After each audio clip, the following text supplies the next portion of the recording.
स्वाभिमानी शेतकरी संघटनेचे उमेदवार विशाल पाटील यांनी पद्माळे या गावी मतदान केले।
सांगली लोकसभेच्या निवडणुकीसाठी आत्ताच या ठिकाणी माझा मतदानाचा हक्क जो संविधानाने मला दिलेला आहे तो मी आता बजावून बाहेर पडलेलो आहे।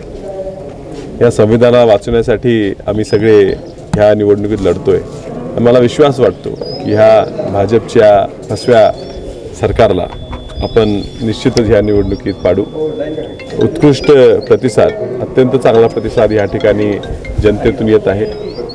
जनता एक सुशिक्षित लढणारा झगडणारा युवा उमेदवार म्हणून मला मोठ्या प्रमाणात चांगल्या पद्धतीने स्वीकारत आहे आणि मला विश्वास आहे की जनतेचे प्रश्न जर निवडणुकीत ह्या मला यश मिळालं जे मला वाटते मिळेल, मी चांगल्यापैकी दिल्लीत जाऊन मांडू शकतो।